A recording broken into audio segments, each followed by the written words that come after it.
going on, my Super Sandwiches? Rhymestyle here, and today I want to answer a bunch of questions that have been popping up in regards to Xenoverse 2 in the last couple of days. Now, I cannot answer every single question. Let me just say that, because I don't know the answers. I keep getting specific questions that are like, hey, Rhymestyle, why don't you tell us when the beta is? I don't know.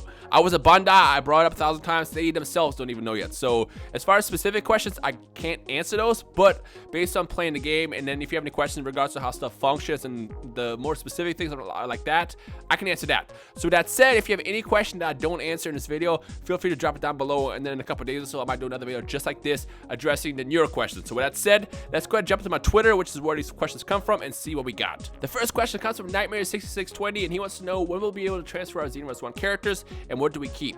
Moves, any close? Now this is kind of a confusing one, and I don't know the complete details yet, so don't take my word completely on it. However, I do know when you transfer that character in, you're not going to play as that character the entire time. When you start up Xenoverse 2, you create a brand new character, and it's going to be your new Time Patroller, your new hero.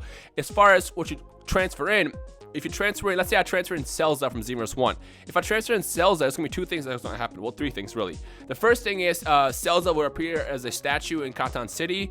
2, Celza will appear at one point in the story mode to kind of fight alongside you. And 3, the moves that Celza has equipped to him will be unlocked from the start for my character in Xenoverse 1. So that's all it does. You don't actually play as your character all over again. It wouldn't really make much sense just because Xenoverse 2 is going to have brand new customizing features. So you don't really want to play the same character unless you're just kind of weird and want to replay as a person. It's really up to you. If you choose not to transfer your character in, then they're going to have that default red-haired Super Saiyan from Xenoverse 1 as the hero of the story. So whatever you transfer in is basically just going to be a character that pops up in the story. You'll lock the moves, and that's really it. Also, I assume you can play as them in online mode and offline mode as well, but I don't really know the details on that. I just know that whatever you transfer in won't be your main character you play as. It's just kind of like an extra thing. The next question comes from Makoto Plays, and he wants to know, how do you know how much ki a super attack takes? I assume it's going to tell you, but to those who are kind of confused, certain ultimate attacks in Xenoverse 2 from what I played yesterday or recently when I was at Bandai take 5 key bars for ultimate attacks. As far as super attacks, everything I tested out only took 1 key bar, but seeing as how they made some ultimate attacks take more, I would not be surprised if certain super attacks take more key as well. So I guess when you unlock the game, or when you get the game and unlock the moves, it might say how much it takes. So I'm just going to toss it out there. But I do know that certain ultimate attacks do take more key as opposed to last time where everything took 3. The next question comes from Batman Superman. He wants to know, do you know or think they will get rid of the use of items in online multiplayer? Because that's the reason I never played it. Now, I don't know how this is going to work yet. I assume they know that items were a big problem in Xenoverse 1, and one of the things that I submitted in terms of feedback was having an option to create options, and one of those options was to disable items. So hopefully that feedback did get through to them, and they added something in multiplayer mode that allows you to control it. So, let's just see what happens when the game comes out. If the items are still enabled from the start and you can't disable them, I will do what I can to get that feedback across once again. But again, items, how it's going to work, I have no clue yet. I guess we'll have to wait to see when the game comes out in October. The next question comes from Turtle Lover, and he wants to know, can there be a way to have key clash in the future? Now, I don't know if you noticed, but the most recent expert mode where you can fight the giants does have some form of key clashing where the giant will shoot a giant blast at you, and then you have to kind of stop it. Now, it's not key to key clash. It's more like a stop and hold with your hands. As far as key clash in battle, there's nothing planned yet. However, Hirano-san did say that if there's enough feedback for key clash, they might consider adding it in the future. But honestly, with how complicated and complex that feature would be, I don't think they'll ever add it, no matter how much feedback gets sent to them. So again, this is one of those things that's up in the air, and until we get to the point where the game's out and there's feedback being sent to them, I don't know what the plans are. I just know right now there is no key clash other than what they have in expert mode, where when a giant shoots a ball at you and you have to kind of stop it and hold it. Bullenstein wants to know, can you still use your evasive move to escape an ultimate? And the answer is yes, 100%. As long as you have 3 stamina bars, you can escape any move, and also depends on which move you have. I mean, obviously a move like Mach Dash will completely get out of the way, as opposed to Beerus's Head Flick, which just kind of stands there and then takes an attack after you do the flick. So it all depends on what you go with and what you choose and what's being added. I don't know the full list. I have not seen any of the newest evasive move other than the one that they have for the Time Patroller in the demo build I got to play. So for this one, we'll have to wait to see what's being added, but for now, yes, you can still escape the same way as in Xenoverse 1. Kamal wants to know, do you know if non-Super/GT characters will be added after release as a DLC or with other updates like Buhan, Harudegarn, etc.? I have no clue what's being added. I know Dragon Ball Super is going to be one of the DLC packs in the future, but they have not specified or even told me anything in regards to what's planned. I do know, again, it's going to be based on feedback, so to those who do want Buhan, we didn't completely lose yet. All we have to do is tell them, like, listen, man, give us Buhan, like give us Buu tanks, give us the Buu forms. We don't care about anything else. And once they get that feedback, they can consider what they're going to give to us in future DLC. So just keep an eye open for a new portal that's going to be added at some point once the game's released, so we can send our feedback directly, and from there we can kind of dictate what's going to come out next as far as DLC. Isaiah wants to know, do you know if you're able to customize Z Fighter's movesets in Xenoverse 2? And the answer is I don't think so. When you say customize movesets, I assume you're talking about how, like what we saw in the Rage and Blast series. I'm pretty sure as far as the main characters in Xenoverse 2, it's going to be the same as Xenoverse 1. Well, they have multiple presets you can choose from, and that's about it. But again, I may be wrong. I can't confirm that. That's just my own assumptions. So for this, we'll have to wait and see when the game comes out in October. Johnny wants to know how many characters are in the roster. If you don't have an exact number, a rest estimate will do. I have no clue. Again, the specific questions people sent me, I literally don't know. Like, I'm not hiding stuff or keeping stuff from people. I don't know. I don't know the specific stuff. So to those who are already asking me questions, give me stuff that's based around what I've actually played. Specific stuff such as how much characters or what's going to be in the story mode, I can't answer because I don't know. I do know that all the characters from Xenoverse 1 will return, so we'll get everybody plus more, and that's about it. But until the game comes out, I can't really confirm the max roster, especially since I don't even know what's going to be planned with DLC. So patience, I guess. Gedaliah wants to know, how does the game feel? Like, how smooth do the moves connect? Very smooth. I mean, if you see the gameplay that I've been tossing up, you can see in the background of this video, everything connects a lot better than it did in Xenoverse 1. And that's mostly because, again, to explain, Xenoverse 1 had a lot of invincibility frames, and because of that, it was so easy to fall out of attacks in offline mode. And this was especially worse in online mode once you incorporate lag and online and all that stuff. But because they removed those invincibility frames, it made hitboxes a lot better and more precise. It's going to be a lot easier and better to connect attacks. It's going to feel a lot smooth as a fighter. So that's good stuff. But again, I have not played online yet, so I don't know how that's going to work. But I assume based on a new system, it's going to work a lot better than Xenoverse 1. At Rian, I think that's your name, UU8918, wants to know, how are you able to dash behind your opponent in the recent build you played? So that's called the burst dash. There's two forms of it. If you press square X, you just fly forward. If you do square X twice, you fly around, similar to what we saw in the Rage and Blast series. This stops runners 100%. Like, there's no way you can drift around and fly around and escape your opponents anymore. If they're running away, you hit that burst dash and you can knock some sense at them and they'll stop. So it's an amazing feature, one of my most favorite ones added in Xenoverse 2. MK Dominator wants to know, how different is it than Xenoverse 1 control-wise, mechanics, etc. So as far as compared to Xenoverse 1, it plays almost exactly the same, but they changed everything in terms of timing, mechanics, guard, and they added new features such as stamina break and the burst dash. So if you played Xenoverse, you'll know how to pick this up and play from day one. However, if you mastered it, you'll have to master this all over again, just because they changed a lot of key components that I guess you might have learned in Xenoverse 1. So it's good. It's a lot better. It feels a lot better in how Xenoverse should actually play, if that makes sense. Brandon wants to know, are the custom created character transformations going to be available at the beginning of the game? I don't know. Again, specific questions I can't answer, but I do know that in Xenoverse 1, Super Saiyan was locked fairly early, so I assume you can probably get it a lot earlier than later. But again, I don't know what's going to be planned, and I don't know how story mode is even going to work. I assume since you can transfer a character, and with that said, if you transfer certain moves, you can have unlocked from the start. You can probably unlock Super Saiyan if your character has Super Saiyan equipped, but again, until I play the game, I can't confirm, so that's my answer. And Coda Plays wants to know, are super attacks locked for certain transformations like Dragon Fist only for Super Saiyan 3 Goku and not base form, etc.? No, you can actually use Dragon Fist with the base form Goku as well. All Super Saiyan does now is it makes you stronger, makes you hit a lot harder. So as far as character-wise, I don't think it's going to be locked to just Goku, but as far as transformations, no, you don't have to be in the base form or Super Saiyan form to use it. It just, if you're transformed, it does more damage. So far, 414 wants to know, how do invincibility frames work while laying on the ground? Can you still combo them while they're laying on the floor? Yes, you can definitely combo them. You cannot grab them, which was available in the first build, but that was probably a bug. But if you're on the ground, get ready to get hit. In Xenoverse, if you fall to the ground, it's kind of like a safe haven. It's like, yes, no more pain. But in this game, if you catch them fast enough, you can actually keep the combo going. So it's going to be dangerous to be on the ground. So just keep an eye on your stamina and don't let it completely drain, otherwise you'll be in trouble. The Moist Man wants to know, is there still an awkward invincibility frame when you knock someone to the floor, preventing you from finishing your combo? The answer is yes and no. Invincibility frames are greatly reduced in Xenoverse 2, however, they do kick in here and there, so your opponent can do infinite combos on you, so it all depends. However, it is a lot easier to connect combos this time, and if you fall to the ground, you can still keep the combo going if you catch them in time, so that's good news. Mr. Ninja Star wants to know, how different is the stamina system from Xenoverse 1? And for the most part, it's exactly the same. You won't notice any difference. It's still 2 bars for stop finishing and 3 bars for an evasive move. Name Not Here wants to know, do you have to go Super Saiyan 1 to Super Saiyan 2 to get to Super Saiyan 3? No, you don't. Super Saiyan transformations are based on how much ki you have. If you have 3 bars, you can go Super Saiyan 1. If you have 5, I believe, it's Super Saiyan 2. And if you have a full bar, you can go Super Saiyan 3. So basically, you just have to charge. Also, if you're Super Saiyan 1, you can jump to Super Saiyan 2 or 3, depending on how much ki you have. So you're not limited or having to go through the stages to transform. It's just based on how much ki you have. Anthony wants to know what race are you going to play as in Xenoverse 2, and the answer is the Frieza race. Once again, I'm going to stick to the Frieza race just because I love the golden form. Shane wants to know, did it feel like you were playing a Dragon Ball game for the first time with so much added mechanics? Yes and no.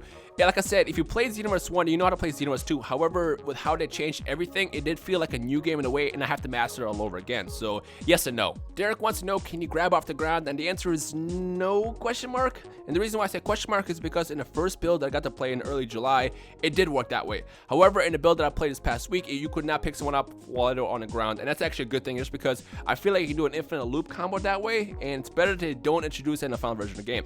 However, I also don't know what's going to be planned for the final build yet, so for now, let's just say no. Higgins wants to know, will you be able to transfer from PS3 to PS4, and will you need PSN to play?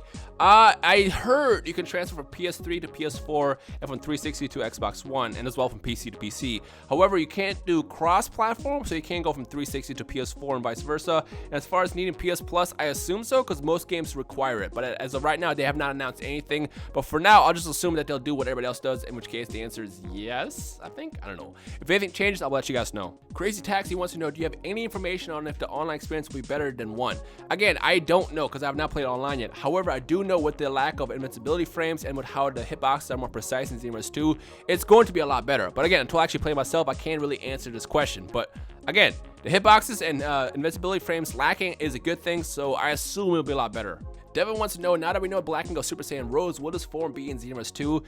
They actually already answered this question, and the answer is no, not yet. And the reason why I say not yet is because the Divs team doesn't actually have advanced information on what's being planned in Dragon Ball Super. Basically, when we find out about these forms and what's happening in the series is when they find out. With that said, by the time they found out what this transformation was, or that he had it, they had already been done building Black. However, they did say they might add him later through DLC with one of the Dragon Ball Super packs that they have planned in the future. So for now, the one that you're getting in the pre-order bonus is going to be a regular Black with no Super Saiyan Rose.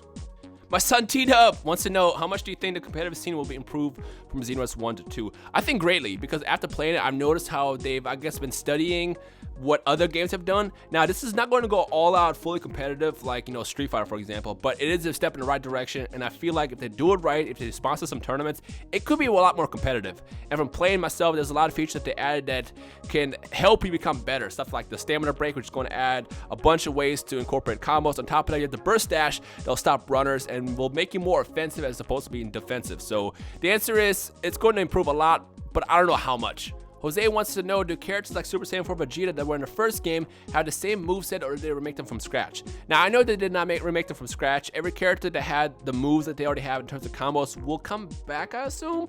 But I do know that certain characters will get new movesets. So, for example, Super 17, he had a brand new attack in the build that I got to play the other day. So, as far as what the details are there, I don't know yet. But I assume every character that was in Xenoverse 1 will come back with the same combos.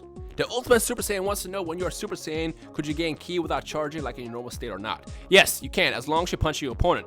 Now, when you transform, it does not, drain your ki, similar to what we saw in Xenoverse 1, and you don't revert back when you lose your ki. It's just, you gain less ki back from doing combos from what I saw the other day, and I don't know how that's going to change in the final build. But as long as you're punching your opponent and charging ki, you can get ki back. Jeremiah wants to know, what skill level should you be in Xenoverse 1 to be good at 2? So this is kind of a weird question. If you know how to play Xenoverse 1, you'll somewhat know how to play 2. However, you'll have to master it all over again, just because the timing and the brand new features that they add, like the stamina break and burst dash, change up things greatly. So if you know how to play Xenoverse 1, that's great, but you'll still have to get good again in Xenoverse 2. Light Skin Yagami wants to know, anything new concerning clothing and how to add attributes to them. No, I have no idea. I do know it was a requested feature to have clothes without stats, and I assume that they will add a bunch of clothing without stats in the game. However, I don't know how the system is going to work yet until I play it actually myself. I can't really confirm. So I assume once the beta come out, we'll have a better answer then. So we'll have to wait and see. Animes wants to know, do you think back attacks need to be nerfed? They're too fast in my opinion. There's clearly no effective way to dodge them. And the answer is no, I don't think they should be, just because it requires you to get better. So to dodge back attacks now, you either have to exactly, the second they vanish, you have to like move, or you'll have to perfect block it. And I think that adds a new skill window to the game where you have to kind of master how to block those attacks, and it'll make you a better fighter overall. So honestly, I would not nerf them, but at the same time, I wouldn't be surprised if they do nerf it prior to the release. So we'll have to wait and see what happens when the game comes out in October. Laura Cresting wants to know, what battle system is the closest to? It's Xenoverse, basically. It's Xenoverse meets Raging Blast 2, I guess. Sandwich wants to know, in the current build, I noticed you can stop an ultimate by just punching someone. Do you think it's a good game mechanic? And the answer is yes. I 100% agree it is. The reason why is number one, it'll stop spammers. So to those guys who like to have a lot of ki and just jump into matches throwing spirit bombs left and right, you won't have to deal with that anymore. Two, it'll make you a better fighter overall, and you'll be able to realize when it is the right time to launch a ultimate attack like a spirit bomb. And three, it's gonna be less annoying. I mean, super armor was so annoying in Xenoverse 1, and the less you have that in Xenoverse 2, the better. Casey Williams wants to know, do you think that Xenoverse will be dubbed? And the answer is yes. In fact, I believe it's already done being dubbed. The gameplay that I got to play was an early build, which is why I was in Japanese, but yes, it's going to be 100% dubbed, just like Xenoverse 1. Super Saiyan Dave wants to know, okay, how Gogeta connected his super attack to Soul Punisher, is that able to be done with other characters? And I assume yes. Again, any character you play as, just kind of figure out what's the best way to connect their moves with them. You won't know how to do it all from the start, so it's just one of those things where you have to kind of practice until you get better at it. So yes, I assume so. Daniel wants to know, is the AI smart in this game, and how much smarter is it from 1 to 10? I have no clue. Again, the build that I played was an early build. It's not the final one, so the AI was pretty stupid in that one. But again, until I play the final game, I can't really tell you the specific answer just because I don't really know. President Galaxy wants to know, since the developer said Black is already finished, how accurate will his moveset be, or will it be like a retextured Goku? I actually have no clue. It's one of those things that I can't answer until I play myself. I mean, as far as combos, I would not be surprised if he has the same combos, just because Goku Black fights exactly like Goku. It's kind of like his spiel, but I don't want to say it is just because I've never seen him. So until I play with him myself, I can't answer this question. Carnage Warrior wants to know, is there anything different about the future Super Saiyan form that Trunks has in the new build? And the answer is I have no clue. I mean, we got a chance to play as a form, but they didn't tell us what anything does. They kind of just gave us a controller, and they were basically like, hey, figure it out yourself. I assume that future Super Saiyan will have a different boost, similar to what we saw with Super Vegeta and Super Saiyan in Xenoverse 1, but what that boost actually is, I don't know. CJ wants to know, why have they been expressing lies, like no giants, etc.? Like, are we going to get a god form next? And the answer to that is I have no clue. I mean, I know what you're talking about. Hirano himself said there's no playable giants in Dragon Ball Xenoverse, and then literally a week later, they revealed that giant Namekians are in the game. I assumed that he meant literally giant characters like Great Apes, for example. But as far as why they have been holding stuff back and expressing lies, it's because they're just trying to hype the game up. There's a lot that they don't want to reveal yet, and they have to kind of set aside when they can reveal stuff. So that's why. I mean, for all we know, there is god forms for custom characters, and they'll reveal it a lot later prior to the release in the game. But at the same time, I will be surprised if they don't. So it's just one of those things that we have to wait and see as we get closer to October. Savakara wants to know, how hard is it to pull off moves that break stamina? Is it hard to connect combos after you break someone's stamina? Now, after someone's stamina is broken, it's really easy to connect combos. It's up to you from there. You can go into, regular melee combos and the super attacks or even the ultimate attacks. But as far as how hard it is to pull them off, it's not that hard at all. I mean, it's kind of similar to what we saw in Xenoverse 1, where if you hold your heavy hit down, you can break someone's stamina to guarding. And on top of that, they have the brand new stamina break feature, which, by the way, you can block. Stamina break feature, you can block, but the heavy hard hitting hits you can't block. It will break your stamina, if that makes sense. So as far as how hard it is, it'll just vary from player to player. It's kind of slow, so you have to get used to it and figure out what works best. So it's one of those things that you have to learn from the start and then figure out when the timing is right to pull it off, if that makes sense. And the final question comes from I'm Saiyan. He wants to know, can you make a video answering our question about Xenoverse 2? That's my question. Yes. With that said, if you have any question about Xenoverse 2 based on gameplay for me playing the game, feel free to drop it down below. Again, I cannot answer specific questions about like what's in the game, how the story mode is going to work, because I actually have no freaking clue. But if you saw me playing stuff and you have specific questions like how does the timing work here and stuff like that, feel free to drop it down below. And then probably in a couple days, depending on how many questions I get in this video, I might do another video addressing all the questions you guys asked. So yeah. As always, if you're hyped for Xenoverse 2, make sure you leave a like rating below and keep up with the channel. Subscribe if you're new here, and I'll keep you guys in the loop with everything Xenoverse 2 related. And that's pretty much everything. Man, there's a lot of questions. So I guess bring on round 2, and I'll see you guys in the comment section below.